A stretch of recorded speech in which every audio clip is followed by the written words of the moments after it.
Episode 559, The High-Speed Car Chase. An icy chill shot down Alex's back, and his expression grew hard. He was furious someone had targeted Debbie again, and he was determined to make them pay.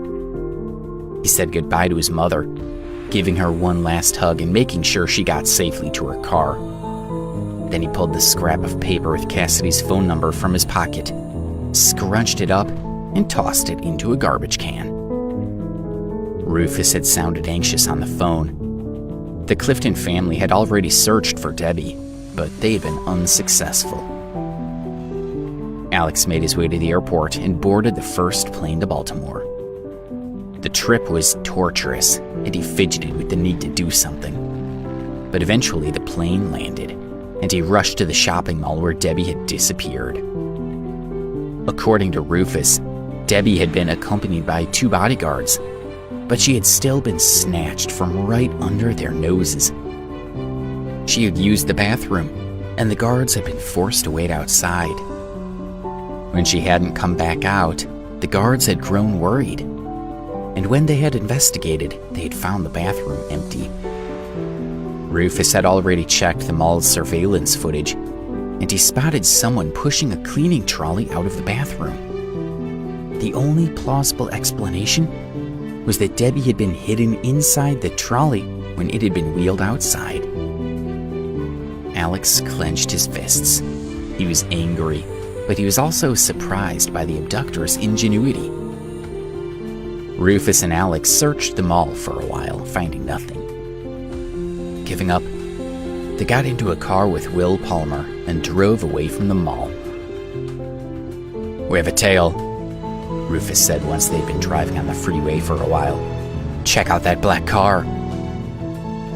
Alex glanced in the rearview mirror, and then he gave Rufus a grim smile. They drove for another 10 minutes until the traffic had grown sparse, and then Alex suddenly slowed. The driver of the car following them had to brake sharply, almost causing a collision. Several other cars blasted their horns as they swerved to avoid him, and the driver swore as he fought to stay in control. Furious, he stepped on the gas pedal and caught up to Alex's car, driving alongside it. He was so angry. He had forgotten he was supposed to follow Alex to his destination. Now, he just wanted to run him off the road and deal with him right now. The blue car pulled up behind Alex, providing backup and making it easier to herd Alex where they wanted him. The black car whined as the driver sped by, ready to overtake Alex and force him to stop. But he hadn't expected Alex to increase his own speed, swerving slightly and clipping the blue car, which scraped along the barrier that separated them from the traffic traveling in the other direction. Just as the blue car moved to force Alex's car off the freeway, Alex swerved, moving into another lane before dropping his speed slightly to get behind the blue car. Then he accelerated once more, catching the blue car from behind and propelling it forward. The driver of the blue car had no time to react, and he hit the back of a truck, and the impact sent the car over the safety barrier and into the oncoming traffic. Somehow the car landed upright, and the driver screamed as he desperately tried to avoid the other vehicles. One car was unable to evade him, and it smashed into the blue car, forcing it into the grass at the side of the road, where it eventually stopped moving. Several men staggered from the car, and one of them bent over to vomit. They collapsed next to their car, badly injured but lucky to be alive. Alex kept driving, keeping an eye on the black car.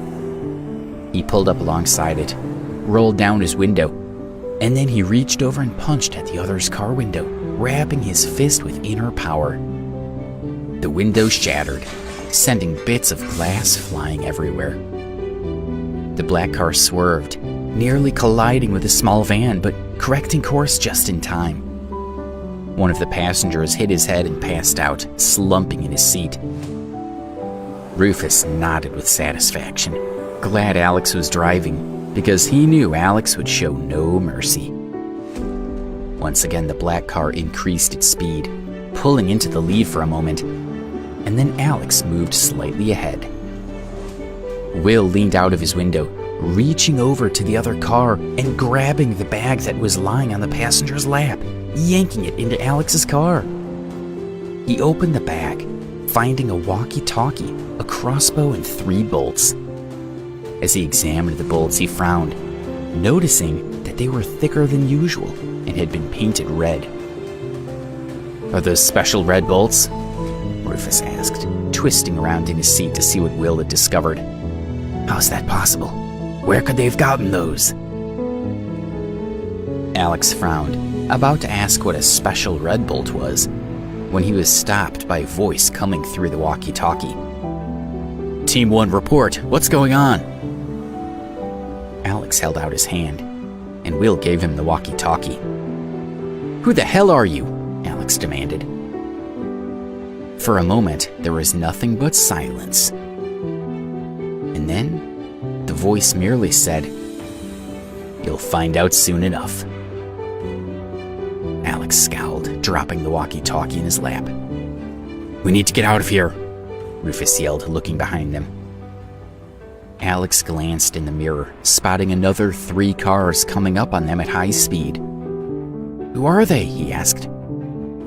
"Deal with them first and ask questions later," Rufus suggested. "This might have something to do with Debbie, so try to keep them alive long enough to get answers." Alex looked back at the black car and noticed a man pushing open the sunroof and fitting his upper body through it. The man held a crossbow, which he aimed at Alex's car and quickly pulled the trigger. "Watch out!" Rufus yelled. A red crossbow bolt flew at them, and Alex had to work quickly to steer the car out of its path. The bolt flew past them and hit a road sign, immediately exploding with a loud boom, sending flames and shrapnel everywhere. The next bolt hit a tree next to the freeway, causing it to burst into flames. Thick smoke arose as the tree fell over, weakened by the blow. The smell of burning followed them, and Alex could still see the fire in his mirrors. Will gaped at everything in horror. He had simply come with Rufus to meet Alex, and he hadn't expected to be drawn into such a lethal car chase. He knew if one of those crossbow bolts hit their car, they would all be killed instantly. Alex stepped on the accelerator and sped forward. He had planned to force the black car off the road and then demand answers from them, but now he thought it wiser to escape. The men were too powerful, and Alex had to consider Rufus and Will. If he wasn't careful, he could get them all killed. Besides, he had to ensure he survived so he could track down Debbie. "Were you right?" he asked, shooting a glance at Rufus. "Are they special red bolts?" Rufus nodded. "Yes, they are." The black car drew even once more, and the man at the sunroof aimed at Alex, firing off another bolt. It sped toward them, only narrowly missing the car's tire, and then it exploded as it hit the road, leaving a small crater. Alex narrowed his eyes and accelerated again, trying to put more distance between them and their pursuers. The man with the crossbow swore as his own driver stepped on the gas and shot forward. He grabbed his walkie-talkie and barked commands at the men in the other cars.